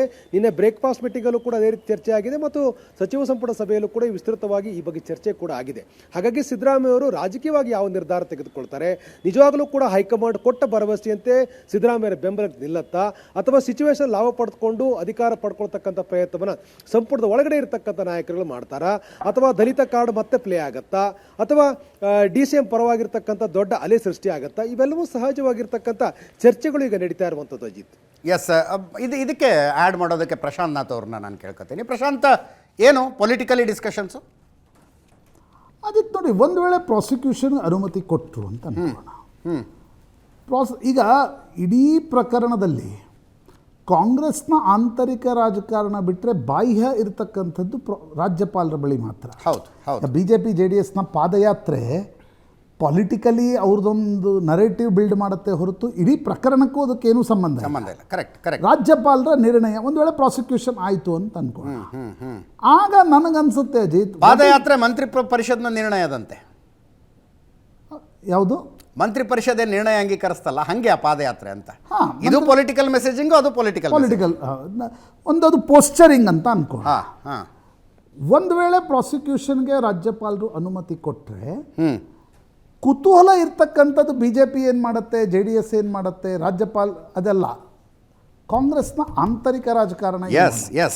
ಯಾಕಂದರೆ ಸಿದ್ದರಾಮಯ್ಯನವರು ಒಂದು ರಾಷ್ಟ್ರೀಯ ಪಕ್ಷದಲ್ಲಿದ್ದಾರೆ, ಕೇಜ್ರಿವಾಲ್ರದ್ದು ಅವ್ರದೇ ಪಾರ್ಟಿ, ಅದು ಹೌದು, ಹೇಮಂತ್ ಸೊರೇನ್ರದ್ದು ಅವ್ರದೇ ಪಾರ್ಟಿ. ಯಾರನ್ನೋ ನೇಮಿಸಿದ್ರು, ಜೈಲಿಂದ ಹೊರಗೆ ಬಂದರು ಮತ್ತು ಮುಖ್ಯಮಂತ್ರಿ ಆದರು. ಕೇಜ್ರಿವಾಲ್ ಜೈಲಿನಲ್ಲಿ ಕುಳಿತುಕೊಂಡು ಮುಖ್ಯಮಂತ್ರಿ ಆಗಿದ್ದಾರೆ. ಕಾಂಗ್ರೆಸ್ ಮೋದಿ ಸರ್ಕಾರದ ವಿರುದ್ಧ ಒಂದು ಅಗ್ರೆಸಿವ್ ಪೋಸ್ಚರಿಂಗನ್ನು ತೆಗೆದುಕೊಳ್ತಾ ಇದೆ. It's A national party. ಹೌದು. ಹಾಗಿರುವಾಗ ಪ್ರಾಸಿಕ್ಯೂಷನ್ಗೆ ಅನುಮತಿ ಕೊಟ್ಟು ಪ್ರಕರಣ ದಾಖಲಾದರೆ ಮೊದಲಿನ 1 ತಿಂಗಳು ಹೈಕಮಾಂಡ್ ಜೊತೆಗೆ ನಿಲ್ಬೋದು. ನಿನ್ನೆ DK ಶಿವಕುಮಾರರ ಪತ್ರಿಕಾಗೋಷ್ಠಿಗೂ 2011ರ ಅನಂತಕುಮಾರ್ ಅವರ ಪತ್ರಿಕಾಗೋಷ್ಠಿಗೂ ಏನೂ ವ್ಯತ್ಯಾಸ ಇರಲಿಲ್ಲ. ಅವರು ಆಗ ಮುಖ್ಯಮಂತ್ರಿ ಆಗಬೇಕಂದ್ರಿದ್ರು, ಇವರು ಈಗ ಮುಖ್ಯಮಂತ್ರಿ ಆಗಬೇಕು ಅಂತಿದ್ದಾರೆ. So you just take it as a posturing. ಅವರೇನೋ ಬಹಳ ಜೊತೆಗೆ ಬಂದು ನಿಂತು ಹೋರಾಡ್ತಾರೆ ಅಂತಕ್ಕಂಥದ್ದಿಲ್ಲ. ಸಿದ್ದರಾಮಯ್ಯನವರನ್ನು ನಾವು ಹಿಂದಿದ್ದೀವಿ ಅಂತಕ್ಕಂಥದ್ದನ್ನ ಹೇಳ್ತಿದ್ದಾರೆ ಅಷ್ಟೇ. ಆದರೆ ಈ ಪ್ರಕರಣ ಬೈ ಚಾನ್ಸ್ ಪ್ರಾಸಿಕ್ಯೂಷನ್ಗೆ ಅನುಮತಿ ಕೊಟ್ಟು ಹೈಕೋರ್ಟ್ ಸ್ಟೇ ಕೊಡಲಿಲ್ಲ ಅಂತ ಅನ್ಕೋಣ. Okay, Abraham will approach a court. ಹೌದು, ಸ್ಯಾಂಕ್ಷನ್ಗೆ ಅನುಮತಿ ಕೊಟ್ಟಿದ್ದಾರೆ, ಪ್ರಕರಣ ಕೋರ್ಟ್ಗೆ ಹೋಗ್ತಾರೆ. ಆಗ ಅಬ್ರಹಾಂ ಹೈಕೋರ್ಟ್ಗೂ ಕೂಡ ಹೋಗ್ಲಿಕ್ಕೆ ಅವಕಾಶ ಇದೆ. ಅಬ್ರಾಮ್ ಹೋಗಿ ಹೇಳ್ತಾರೆ, ನೋಡಿ ಮುಖ್ಯಮಂತ್ರಿ ಸ್ಥಾನಕ್ಕೆ ಅವರು ರಾಜೀನಾಮೆ ಕೊಡ್ತಾ ಇಲ್ಲ, ನೀವು ಪ್ರಾಸಿಕ್ಯೂಷನ್ಗೆ ಅನುಮತಿ ಸಿಕ್ಕಿದೆ, ಇಂಡಿಪೆಂಡೆಂಟ್ ಇನ್ವೆಸ್ಟಿಗೇಷನ್ ಹೇಗೆ ನಡೆಯುತ್ತೆ ಅಂತಕ್ಕಂಥ ಒಂದು ಚರ್ಚೆ ಬರುತ್ತೆ. ಕರೆಕ್ಟ್. ಆಗ ಅಂದರೆ ನಾನು ಹೇಳೋದು ಇಟ್ಸ್ ಆಲ್ ಇಫ್ಸ್ ಆ್ಯಂಡ್ ಬಟ್ಸ್ ಅಲ್ಲೇ ಇರೋದೀಗ. ಹೈಕೋರ್ಟ್ ಏನಾದರೂ CBI ಕೊಟ್ಟು, ಸುಪ್ರೀಂ ಕೋರ್ಟ್ ಏನಾದರೂ CBI ಕೊಟ್ಟರೆ ಸಿದ್ದರಾಮಯ್ಯನವರು ಮುಖ್ಯಮಂತ್ರಿ ಸ್ಥಾನದಲ್ಲಿ ಎಷ್ಟು ದಿನ ಮುಂದುವರಿಲಿಕ್ಕೆ ಸಾಧ್ಯ ಅನ್ನುವ ಪ್ರಶ್ನೆ ಕೂಡ ಬರುತ್ತೆ. ಮತ್ತು ಈ ರಾಷ್ಟ್ರೀಯ ಪಕ್ಷಗಳಲ್ಲಿ ಈಗ ಯಡಿಯೂರಪ್ಪನವ್ರನ್ನ ಯಾಕೆ ಕೆಳಗಿಳಿಸಿದ್ರು? ಹನ್ಸ್ರಾಜ್ ಭಾರದ್ವಾಜ್ ವಿರುದ್ಧ ಪೊಲಿಟಿಕಲ್ ಫೈಟ್ ಮಾಡೋದು ಬೇರೆ, ಆದರೆ ಯಡಿಯೂರಪ್ಪನವ್ರನ್ನ ಮುಖ್ಯಮಂತ್ರಿ ಸ್ಥಾನದಿಂದ ಕೆಳಗಿಳಿಸಲಾಯಿತು. ಅದೇ ರೀತಿ ಕಾಂಗ್ರೆಸ್ ಹೈಕಮಾಂಡ್ ಮಾಡಲಿಕ್ಕೆ ಹೊರಟ್ರೆ ಆಗ ಏನಾಗುತ್ತೆ? ಕಾಂಗ್ರೆಸ್ನ ಆಂತರಿಕ ರಾಜಕಾರಣ ನಾಟ್ ನೆಸಸರಿಲಿ ಯಡಿಯೂರಪ್ಪ ನಂತರ ಅನಂತಕುಮಾರ್ ಮುಖ್ಯಮಂತ್ರಿ ಆಗ್ತಾರೆ ಅಂತ ಎಲ್ಲರೂ ಅಂದ್ಕೊಂಡಿದ್ರು. ಯಡಿಯೂರಪ್ಪನವ್ರು ಹಠ ಹಿಡಿದ್ರು, ಅನಂತಕುಮಾರ್ ಮಾತ್ರ ಮುಖ್ಯಮಂತ್ರಿ ಮಾಡೋಕ್ಕೆ ಕೊಡಲ್ಲ ಅಂತ. ಈಗಿರುವ ರಾಜಕೀಯ ಕುತೂಹಲ ಅಜಿತ್, ಕೇಸು, ರಾಜ್ಯಪಾಲರು, BJP ಸೆಂಟ್ರಲ್ ಗೌರ್ಮೆಂಟು, ಅದೆಲ್ಲ ಪಾಲಿಟಿಕ್ಸ್ ಇದ್ದೇ ಇದೆ. ಆ ಪಾಲಿಟಿಕ್ಸ್ ಇಲ್ಲದೆ ರಾಜ್ಯಪಾಲರು ನಿರ್ಣಯ ತೆಗೆದುಕೊಳ್ತಾರೆ ಅನ್ನೋದನ್ನು ಹೇಳೋದು ಯಾರಾದರೂ ರಾಜಕಾರಣ ಅರ್ಥ ಆಗದೇ ಇರೋರು ಹೇಳ್ಬೋದು. That can be A name statement. ಅಲ್ಲಲ್ಲ, ಅದಕ್ಕೆ ಹೇಳಿದೆ ನಾನು. ಅಂದರೆ ಮಂತ್ರಿ ಪರಿಷತ್ನ ನಿರ್ಣಯವನ್ನು ರಾಜ್ಯಪಾಲರು ಅಂಗೀಕರಿಸ್ತಾರೆ ಅಂತ ನಂಬುವಷ್ಟು ಅಮಾಯಕರು ಸಿದ್ದರಾಮಯ್ಯನವರು ಅಲ್ಲ, ಸಿದ್ದರಾಮಯ್ಯನವರು ಬಣದವರು ಅಲ್ಲ. ಹಾಗೆ ರಾಜ್ಯಪಾಲರು ಅಪೊಲಿಟಿಕಲ್ ನಿರ್ಣಯವನ್ನು ತೆಗೆದುಕೊಳ್ತಾರೆ, ಸ್ಪೀಕರ್ ಅಪೊಲಿಟಿಕಲ್ ಆಗಿರ್ತಾರೆ ಅಂತ ಈಗಿನ ಕಾಲದಲ್ಲಿ ಯಾರು ನಂಬ್ತಾರೆ? ಹಾಂ, ಹೀಗಿರುವಾಗ ಅಜಿತ್ ನನಗನ್ಸುತ್ತೆ ಒಂದು ವೇಳೆ ಕೆಳಗಿಳಿಯುವ ಪರಿಸ್ಥಿತಿ ಬಂದಲ್ಲಿ, ಇವತ್ತು ಯಾಕೆ ಇದನ್ನು ಚರ್ಚೆ ಮಾಡ್ತಿದ್ದೀವಿ ಅಂದರೆ ಈಗಿನ ರಾಜ್ಯಪಾಲರ ನೋಟಿಸ್ನ ನಂತರ ನನಗನ್ಸುತ್ತೆ ಏನೂ ಕೂಡ ಆಗ್ಬೋದು. ಎಸ್, ಏನೂ ಕೂಡ ಆಗ್ಬೋದು. ಆ ಭಯ ಕಾಂಗ್ರೆಸ್ನಲ್ಲೂ ಕೂಡ ಕಾಡ್ತಾ ಇದೆ, ಸಿದ್ದರಾಮಯ್ಯನವ್ರನ್ನೂ ಕೂಡ ಕಾಡ್ತಾ ಇದೆ. ಆ ಇವೆಂಚುಯಾಲಿಟಿಯಲ್ಲಿ ಡಿ ಕೆ ಶಿವಕುಮಾರ್ಗೆ ಅವಕಾಶ ಸಿಗುತ್ತಾ? Why B J P is hell bent on targeting Siddaramaiah Ajit? That is very crystal clear. ಯಾಕಂದರೆ ಬಿ ಜೆ ಪಿಗೆ ಅನಿಸ್ತಾ ಇದೆ ಸಿದ್ದರಾಮಯ್ಯನವರು ಮುಖ್ಯಮಂತ್ರಿ ಆಗಿರುವ ತನಕ ಅಹಿಂದ ವೋಟ್ ಬ್ಯಾಂಕ್ ಕಾಂಗ್ರೆಸ್ ಜೊತೆ ಗಟ್ಟಿಯಾಗಿರುತ್ತೆ. ಎಸ್, ಸಿದ್ದರಾಮಯ್ಯನವ್ರನ್ನ ಡಿಸ್ಟರ್ಬ್ ಮಾಡಿದರೆ ಕುರುಬ ವೋಟ್ ಬ್ಯಾಂಕ್ ಡಿಸ್ಟರ್ಬ್ ಆಗುತ್ತೆ, ಹಿಂದುಳಿದ ವರ್ಗದ ವೋಟ್ ಬ್ಯಾಂಕ್ ಡಿಸ್ಟರ್ಬ್ ಆಗುತ್ತೆ. ಆಗ ಬಿ ಜೆ ಪಿಯ ಒಂದು ವೋಟ್ ಬ್ಯಾಂಕ್ ರಿಅಲೈನ್ಮೆಂಟ್ ಆಗ್ಬೋದು, ನಮಗೊಂದು ಅವಕಾಶ ಸಿಗಬಹುದು ಅಂತಕ್ಕಂಥದ್ದು ಬಿ ಜೆ ಪಿಗೆ ಅನಿಸ್ತಾ ಇದೆ. ಆ ದೃಷ್ಟಿಯಿಂದ ನೀವು ಪಾದಯಾತ್ರೆಯನ್ನು ನೋಡಿ, ಆ ದೃಷ್ಟಿಯಿಂದ ರಾಜ್ಯಪಾಲರ ನೋಟಿಸನ್ನು ಕೂಡ ನೋಡಬೇಕು ಅಂತ ಅನಿಸುತ್ತೆ Ajit. Yes yes, thank you so much Anand, ನಿಮ್ಮೆಲ್ಲ ಮಾಹಿತಿಗೆ. ಮುಖ್ಯಮಂತ್ರಿಗಳು ಈ ಟಿ ಜೆ ಅಬ್ರಾಹಂ ಬಗ್ಗೆ ಮಾತಾಡುವಾಗ ಒಂದು ಮಾತು ಹೇಳ್ತಾರೆ, ಈಸ್ ಅ ಬ್ಲ್ಯಾಕ್ ಮೇಲರು. 26ನೇ ತಾರೀಕು 10ವರೆಗೆ ಹೋಗಿ ನೋಟಿಸ್ ರಾಜ್ಯಪಾಲರಿಗೆ ಮನವಿ ಕೊಟ್ಟರೆ ರಾತ್ರಿ ಅಷ್ಟೊತ್ತಿಗೆ ಶೋಕಾಸ್ ನೋಟಿಸೇ ರೆಡಿ ಮಾಡಿಬಿಟ್ಟಿದ್ದಾರೆ ಅಂತ. ಅದಕ್ಕೆ ಟಿ ಜೆ ಅಬ್ರಾಹಂ ಹೇಳ್ತಾರೆ, 1.5 ತಾಸು ಕೂತ್ಕೊಂಡು ನನ್ನ ಹತ್ರ ಎಕ್ಸ್ಪ್ಲನೇಷನ್ ತಗೊಂಡಿದ್ದಾರೆ, ನನ್ನ ದಾಖಲೆಗಳನ್ನು ಪರಿಶೀಲನೆ ಮಾಡಿದ್ದಾರೆ, ರಾಜ್ಯಪಾಲರು ನೋಟಿಸ್ ಕೊಟ್ಟಿರುವ ಕ್ರಮ ಕಾನೂನುಬದ್ಧ ಅಂತ ಟಿ ಜೆ ಅಬ್ರಾಹಂ ಸ್ಟೇಟ್ಮೆಂಟ್ ಇದು.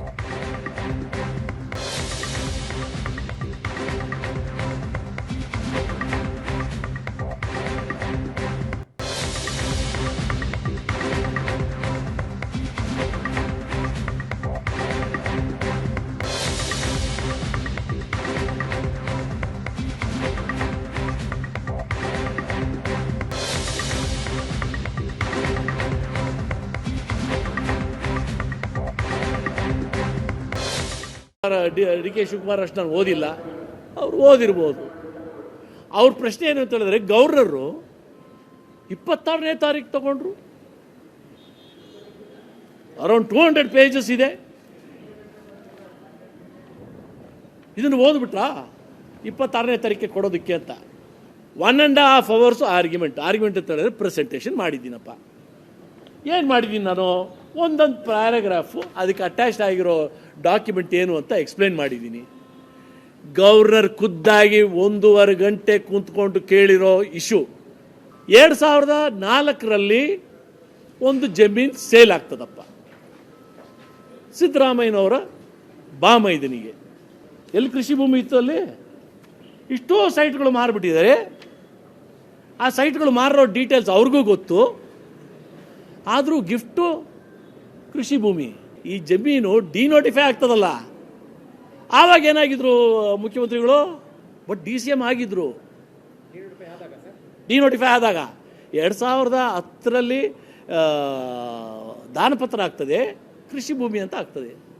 2001ರಲ್ಲಿ ಡೆವಲಪ್ ಆಗಿರೋ ಲ್ಯಾಂಡಿಗೆ 2010ರಲ್ಲಿ ದಾನಪತ್ರ ಆಗ್ತದೆ, ಕೃಷಿ ಭೂಮಿ ಅಂತ ಆಗ್ತದೆ. ಇವ್ರ ಬಾಮೈದ ಆ ಜಮೀನು ಕೊಂಡ್ಕೊಳ್ಳೋದಕ್ಕೆ ಅಲ್ಲಿಗೆ ಹೋಗಿದೆ, ಮನೆಯಲ್ಲೇ ಕುಂತು ಯಾರ ಹತ್ರನೂ ಕೇಳದೆ ಅಲ್ಲಿ ಎಲ್ಲಿದೆಯಪ್ಪ ಜಮೀನು ಅಂತ ಪರಿಶೀಲನೆ ಮಾಡ್ದೇ ಕೊಂಡ್ಕೊಬಿಟ್ರಾ? ಫ್ರಾಡ್ ಅಲ್ವಾ? Is it not per se fraud? ಇದು ಫ್ರಾಡ್ ಅಲ್ವಾ? Let's come, I dare D K Shivakumar to come for open discussion. ಬರ್ತಾರಾ 1 to 1? ಗವರ್ನರ್ ಖುದ್ದಾಗಿ 1.5 ಗಂಟೆ ಕೂತ್ಕೊಂಡು ಕೇಳಿರೋ ಇಶ್ಯೂ, ಪೊಲೀಸ್ ಕಂಪ್ಲೇಂಟ್ ಕೊಟ್ಟ ಮೇಲೆ ಆ್ಯಕ್ಟ್ ಮಾಡದೇ ಇದ್ದರೆ ನಾವು PCR ಹೋಗಬೇಕು. PCR ಹೋದ್ಮೇಲೆ ತನಿಖೆಗೆ ಆದೇಶ ಕೊಡೋಕ್ಕೆ ಮುಂಚೆ ನಾವು ಸ್ಯಾಂಕ್ಷನ್ ಫಾರ್ ಪ್ರಾಸಿಕ್ಯೂಷನ್ ತಗೋಬೇಕು ಅಂತ ಇತ್ತು. 200ಅಲ್ಲಿ ಸ್ಯಾಂಕ್ಷನ್, 200ಅಲ್ಲಿ ನಾನು PCR ಹಾಕಬೇಕಾದ್ರೆ, ಅಲ್ಲಿಗೆ ಹೋಗ್ಬೇಕಾದ್ರೆ, ಅಲ್ಲಿ ಹೋದ್ಮೇಲೆ ನ್ಯಾಯಾಧೀಶರು ಆದೇಶ ಮಾಡಿದ್ಮೇಲೆ ನಾವು ಸ್ಯಾಂಕ್ಷನ್ ಫಾರ್ ಪ್ರಾಸಿಕ್ಯೂಷನ್ ತರಬೇಕು. ಇನ್ವೆಸ್ಟಿಗೇಷನ್ಗೆ ಒಂದು ವಿಶೇಷ ಆದೇಶವನ್ನು ಮಾಡಿ ಇದನ್ನ ಪ್ರತಿಯನ್ನೇ ನಾನು ಅವ್ರಿಗೆ ಕೊಟ್ಟಿದ್ದು ಗವರ್ನರ್ಗೆ. ಈ ಪ್ರತಿಯನ್ನು ಅವ್ರಿಗೆ ಕೊಟ್ಟಿದ್ದೀನಿ. ಯಾಕಂತ ಹೇಳಿದ್ರೆ ಇದು ನಾನು ಕೊಡದೇ ಇದ್ದಿದ್ರೆ ಗವರ್ನರ್ನ ನಾನು ಅಪ್ರೋಚ್ ಮಾಡೋದು ತಪ್ಪು.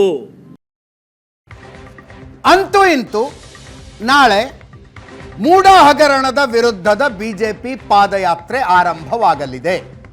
ನಾಳೆ ಬೆಳಗ್ಗೆ 8:00 ಕೆಂಗೇರಿಯಿಂದ ಶುರುವಾಗುತ್ತೆ ಈ ಪಾದಯಾತ್ರೆ. ಅಂತೂ ಇಂತೂ ಅಂತ ಯಾಕೆ ಹೇಳಿದೆ ಅನ್ನೋದು ನಿಮಗೂ ಗೊತ್ತು. ಅನೌನ್ಸ್ ಮಾಡಿದ್ರು, ಬಿಜೆಪಿ ಜೆಡಿಎಸ್ ಮುಖಂಡರೆಲ್ಲ ಸೇರ್ಕೊಂಡು ಸಭೆ ಮಾಡಿ ಅನೌನ್ಸ್ ಮಾಡಿದ್ರು. ಅದಾಗಿ 2 ದಿವಸ ಆದಮೇಲೆ ಜೆಡಿಎಸ್ ಕೋರ್ ಕಮಿಟಿ ಅಧ್ಯಕ್ಷ GT ದೇವೇಗೌಡರು ಈಗ ಬೇಡಾಗಿತ್ತು ಪಾದಯಾತ್ರೆ, ಭತ್ತ ನಾಟಿ ಮಾಡೋ ಟೈಮು ಅಂದ್ರು. ಅದರ ಮಾರನೇ ದಿವಸ ಸ್ವತಃ ಕುಮಾರಸ್ವಾಮಿ ಅವರು ಮುಗಿಬಿದ್ರು ಬಿಜೆಪಿಯ ಮೇಲೆ. ಮಾಹಿತಿಗಾಗಿ ನಮ್ಮನ್ನ ಪಾದಯಾತ್ರೆ ಕರೀತಾ ಇದ್ದೀರಾ ಅಂತ.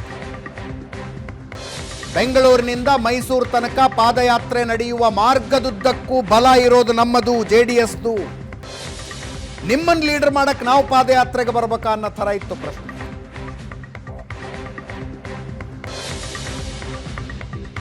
ಅದಾದ ಮೇಲೆ ನಿನ್ನೆ ದೆಹಲಿಯಲ್ಲಿ ಕುಮಾರಸ್ವಾಮಿ ಅವರ ರೂಮ್ನಲ್ಲೇ ಮೀಟಿಂಗ್ ಆಯಿತು.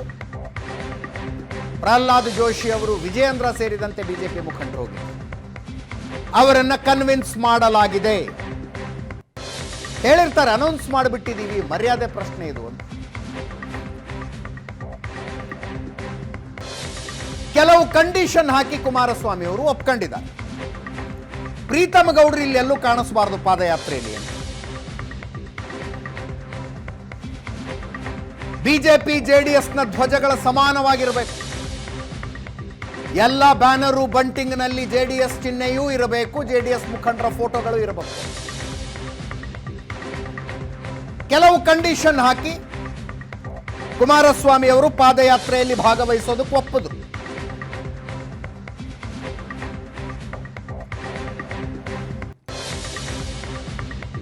ಅದರ ಜೊತೆಗೆ ಹೈಕಮಾಂಡ್ ಮಟ್ಟದಲ್ಲಿ ಬಿಜೆಪಿ ಜೆಡಿಎಸ್ ಸಮನ್ವಯ ಸಮಿತಿ ರಚನೆಯಾಗಬೇಕು, ಎಲ್ಲ ನಿರ್ಧಾರಗಳನ್ನು ಆ ಕಮಿಟಿನೇ ತೆಗೆದುಕೊಳ್ಳಬೇಕು. ಆ ಪ್ರಕಾರ ನಾಳೆ ಬೆಳಗ್ಗೆ ಕೆಂಗೇರಿಯ ಕೆಂಪಮ್ಮ ದೇವಸ್ಥಾನದಿಂದ ಪಾದಯಾತ್ರೆ ಶುರುವಾಗುತ್ತೆ. ನಾಳೆ 16 ಕಿಲೋಮೀಟರ್ ಹೋಗುತ್ತೆ, ಬಿಡದಿ ತಲುಪುತ್ತೆ. ಮಂಜುನಾಥ ಕನ್ವೆನ್ಷನ್ ಹಾಲ್ನಲ್ಲಿ ವಾಸ್ತವ್ಯ. ಈಗ ನಾಳೆ ಶುರುವಾದ್ರೆ ನಾಳೆ 3ನೇ ತಾರೀಕು, 9ನೇ ತಾರೀಕು ಹೋಗಿ ಮೈಸೂರಿಗೆ ತಲುಪುತ್ತೆ. ದಾರಿಯುದ್ದಕ್ಕೂ ಚೌಲ್ಟ್ರಿಗಳನ್ನು, ಕಲ್ಯಾಣ ಮಂಟಪಗಳನ್ನು ಬುಕ್ ಮಾಡಿದ್ದಾರೆ ಸ್ಟೇ ಮಾಡೋದಕ್ಕೆ. ನಾಳೆ ಹೋಗಿ ಬಿಡದಿಗೆ ತಲುಪುತ್ತೆ. ನಾಡಿದ್ದು ಬಿಡದಿಯಿಂದ ಪಾದಯಾತ್ರೆ ಹೊರಟು ಚನ್ನಪಟ್ಟಣದ ತನಕ KVK ಕನ್ವೆನ್ಷನ್ ಹಾಲ್ನಲ್ಲಿ ವಾಸ್ತವ್ಯ. 22 ಕಿಲೋಮೀಟರ್ ಬಿಡದಿಯಿಂದ ಚನ್ನಪಟ್ಟಣ. 5ನೇ ತಾರೀಕು ಚನ್ನಪಟ್ಟಣದಿಂದ ನಿಡಘಟ್ಟ. ಚನ್ನಪಟ್ಟಣದ KVK ಕನ್ವೆನ್ಷನ್ ಹಾಲ್ನಿಂದ ಶುರುವಾಗಿ ನಿಡುಘಟ್ಟದ ಸುಮಿತ್ರಾದೇವಿ ಕನ್ವೆನ್ಷನ್ ಹಾಲ್ಗೆ ಹೋಗಿ ತಲುಪುತ್ತೆ. 5ನೇ ತಾರೀಕು ಸೋಮವಾರ. 6ನೇ ತಾರೀಕು ಮಂಗಳವಾರ ನಿಡುಘಟ್ಟದ ಸುಮಿತ್ರಾದೇವಿ ಕನ್ವೆನ್ಷನ್ ಹಾಲ್ನಿಂದ ಮಂಡ್ಯಕ್ಕೆ ಹೋಗಿ ತಲುಪುತ್ತೆ. ಶಶಿಕಿರಣ್ ಕನ್ವೆನ್ಷನ್ ಹಾಲ್ನಲ್ಲಿ ವಾಸ್ತವ್ಯ ಮಂಡ್ಯದ. 7ನೇ ತಾರೀಕು ಬುಧವಾರ ಮಂಡ್ಯದ ಶಶಿಕಿರಣ್ ಕನ್ವೆನ್ಷನ್ ಹಾಲ್ನಿಂದ ಶುರುವಾಗಿ ತೂಬಿನಕೆರೆ ಕನ್ವೆನ್ಷನ್ ಹಾಲ್ನಲ್ಲಿ ವಾಸ್ತವ್ಯ. ಇದು ಮದ್ದೂರಾಗಬೇಕಿದೆ ಬಹುಶಃ. ತೂಬಿನಕೆರೆ ಕನ್ವೆನ್ಷನ್ ಹಾಲ್ನಿಂದ ಗುರುವಾರ ಬೆಳಗ್ಗೆ ಶುರುವಾಗುವ ಪಾದಯಾತ್ರೆ ಶ್ರೀರಂಗಪಟ್ಟಣದ ಮಂಜುನಾಥ ಕನ್ವೆನ್ಷನ್ ಹಾಲಿಗೆ ಹೋಗಿ ತಲುಪುತ್ತೆ 8ನೇ ತಾರೀಕು. 9ನೇ ತಾರೀಕು ಬೆಳಗ್ಗೆ ಶ್ರೀರಂಗಪಟ್ಟಣದ ಮಂಜುನಾಥ ಕಲ್ಯಾಣ ಮಂಟಪದಿಂದ ಶುರುವಾಗಿ ಮೈಸೂರಿಗೆ ಹೋಗಿ ತಲುಪ್ತಾರೆ. ಮೈಸೂರಿನಲ್ಲಿ ವಾಸ್ತವ್ಯ 9ನೇ ತಾರೀಕು ಶುಕ್ರವಾರ ಆಗುತ್ತೆ. 10ನೇ ತಾರೀಕು ಶನಿವಾರ ಮೈಸೂರಿನಲ್ಲಿ ಸಮಾರೋಪ ಸಮಾವೇಶ, ದೊಡ್ಡದೊಂದು ಸಮಾವೇಶ ಮಾಡಿ ಸಿದ್ದರಾಮಯ್ಯನವರ ತವರು ಜಿಲ್ಲೆಯಲ್ಲಿ ಸಿದ್ದರಾಮಯ್ಯನವರು ಭ್ರಷ್ಟಾಚಾರ ಮಾಡಿದ್ದಾರೆ, ಅಧಿಕಾರ ದುರುಪಯೋಗ ಮಾಡಿದ್ದಾರೆ, ಇತ್ಯಾದಿ ಇತ್ಯಾದಿ ಹೇಳುವಂಥ ಕಾರ್ಯಕ್ರಮ.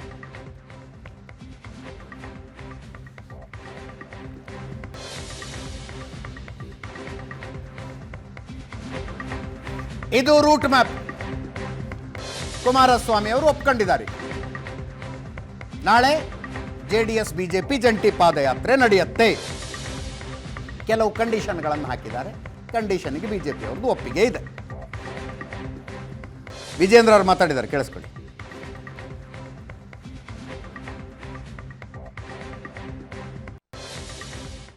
ಪಾದಯಾತ್ರೆಗೆ ಏನಾದ್ರು ಒಂದು ಅರ್ಥ ಇದ್ದಿದ್ರೆ, ಇಲ್ಲ ಏನಾದ್ರು ವಿಷಯ ಇದ್ದಿದ್ರೆ ಅವರು ಪಾದಯಾತ್ರೆ ಮಾಡಲಿ. ಏನು ವಿಷಯ ಇದೆ? ಅವರು ಮಾಡಿರೋಂಥ ಹಗರಣಗಳನ್ನ ಬಯಲಿಗೆ ಎಳೆದುಕೊಳ್ಳಲಿಕ್ಕೆ ಈ ಹಗರಣಗಳನ್ನ ಪಾದಯಾತ್ರೆಯನ್ನು ಚಾಲನೆ ಸಿಗ್ತಾ ಇದೆ. ಈ ನಾಡಿನಲ್ಲಿ ಹೋರಾಟಕ್ಕೆ ಮತ್ತೊಂದು ಹೆಸರು. ಸನ್ಮಾನ್ಯ BS ಯಡಿಯೂರಪ್ಪನವರು, ಜಾತ್ಯತೀತ ಜನತಾದಳದ ಅಧ್ಯಕ್ಷರು, ಕೇಂದ್ರ ಸಚಿವರಾಗಿರ್ತಕ್ಕಂಥ ಮಾನ್ಯ ಕುಮಾರಸ್ವಾಮಿ ಅವರು ಚಾಲನೆಯನ್ನ ನೀಡ್ತಾರೆ. ನಾಳೆ ಬೆಳಗ್ಗೆ 8:00 ಕೆಂಗೇರಿಯಲ್ಲಿರ್ತಕ್ಕಂಥ ಕೆಂಪಮ್ಮ ದೇವಸ್ಥಾನ ಹತ್ರ ಏನು ಮಂಜುನಾಥ ಕನ್ವೆನ್ಷನ್ ಹಾಲ್ ಬಿಡದಿ, ಇಲ್ಲಿಂದ ನಮ್ಮ ಪಾದಯಾತ್ರೆ ಶುರುವಾಗ್ತದೆ. ನಾಳೆ ದಿನ ಸುಮಾರು 16 ಕಿಲೋಮೀಟರ್ ಅಷ್ಟು ನಮ್ಮ ಪಾದಯಾತ್ರೆ ಇರ್ತದೆ. ನಾಳೆಯಿಂದ ಶುರುವಾಗ್ತಕ್ಕಂಥ ಪಾದಯಾತ್ರೆ ಕನಿಷ್ಠ 8,000 ರಿಂದ 10,000 ಸಂಖ್ಯೆಯಲ್ಲಿ ಪಾದಯಾತ್ರೆಯಲ್ಲಿ ಭಾಗವಹಿಸ್ತಾರೆ. ಮುಖ್ಯಮಂತ್ರಿಗಳೇ ಇಲ್ಲದಂತ ಕ್ಯಾಬಿನೆಟ್ ಮೀಟಿಂಗ್ ಆಗಿರ್ತಕ್ಕಂಥದ್ದು ದೃಶ್ಯ ಮಾಧ್ಯಮಗಳಲ್ಲಿ ನಾನು ಕೂಡ ಗಮನಿಸ್ತಾ ಇದ್ದೆ. ಎಲ್ಲ ಸಚಿವರು ಮುಖ್ಯಮಂತ್ರಿಗಳ ಬೆನ್ನಿಂದ ನಿಂತಿದ್ದಾರೆ, ಮುಖ್ಯಮಂತ್ರಿಗಳ ಜೊತೆ ನಿಂತಿದ್ದಾರೆ ಅನ್ನೋದನ್ನ ಬ್ರೇಕಿಂಗ್ ನ್ಯೂಸ್ ಕೂಡ ನಾನು ನೋಡ್ತಾ ಇದ್ದೆ.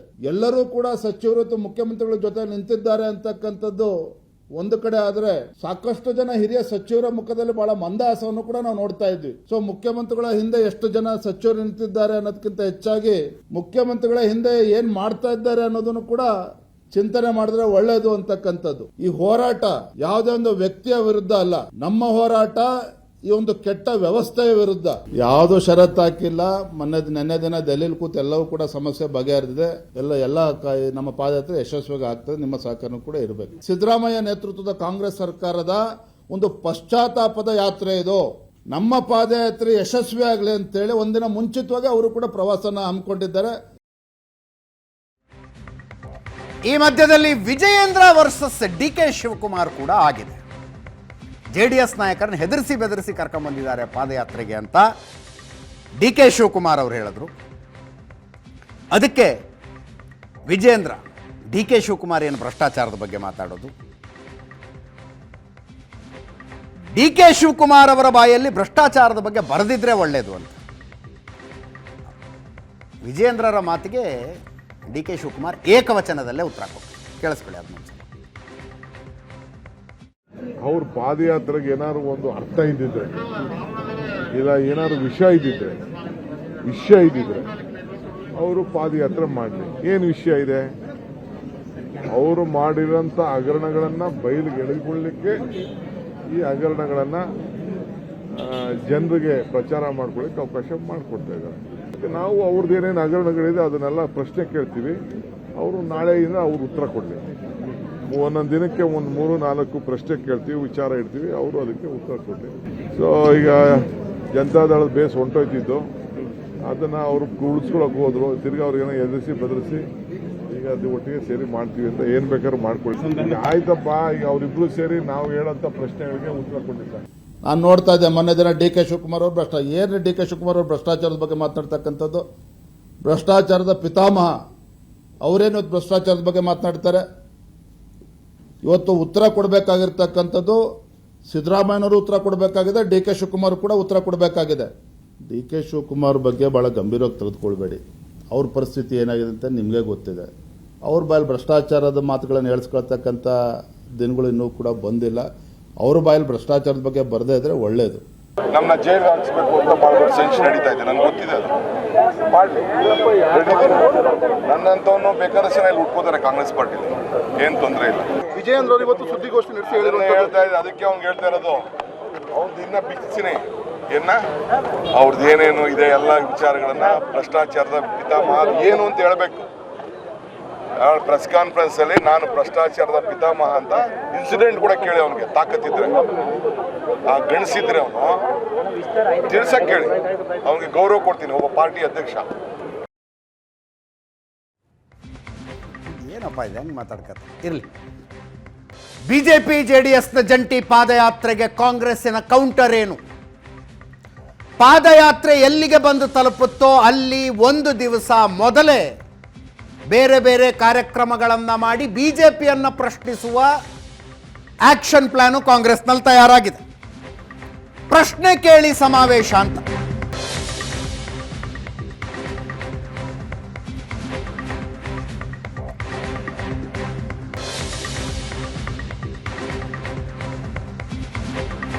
ನಾಳೆ ಕೆಂಗೇರಿಯಿಂದ ಬಿಡದಿಗೆ ಬಿಜೆಪಿ ಜೆಡಿಎಸ್ ಪಾದಯಾತ್ರೆ ತಲುಪಿದ್ರೆ ಇವತ್ತೇ ಬಿಡದಿಯಲ್ಲಿ ಕಾಂಗ್ರೆಸ್ನ ಪ್ರಶ್ನೆ ಕೇಳಿ ಸಮಾವೇಶ.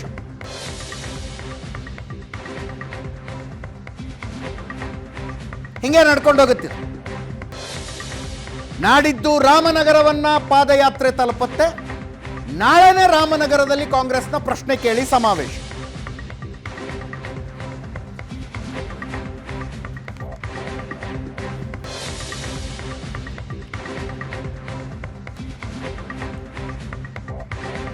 ಆ ಪ್ರಶ್ನೆಗಳು ಏನಿರಬಹುದು ಅಂತ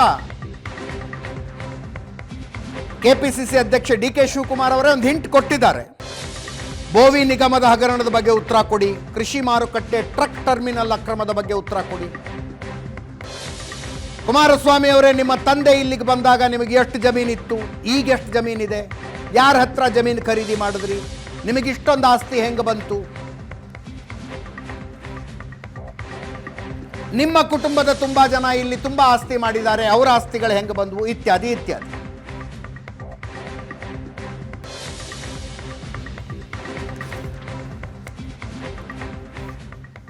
ನೋಡೋಣ ನಾಳೆ ಬೆಳಗ್ಗೆ 8:30 ಪಾದಯಾತ್ರೆ ಹೆಂಗೆ ಶುರುವಾಗುತ್ತೆ ಅಂತ. ಇದರೊಂದಿಗೆ ಇವತ್ತಿನ ಕರ್ನಾಟಕ ಕುರುಕ್ಷೇತ್ರ ಪಾರ್ಟಿ ರೌಂಡ್ಸ್ ಮುಗಿಸ್ತಾ ಇದ್ದೀನಿ. ನೇರ ದಿಟ್ಟ ನಿರಂತರ ಸುದ್ದಿಗಾಗಿ ನೋಡ್ತಾ ಇರಿ ಏಷ್ಯಾನೆಟ್ ಸುವರ್ಣ ನ್ಯೂಸ್.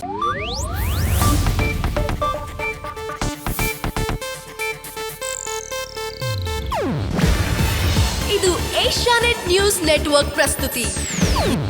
ನೀವು ನೋಡ್ತಿದ್ದೀರಾ ಏಷ್ಯಾನೆಟ್ ಸುವರ್ಣ ನ್ಯೂಸ್.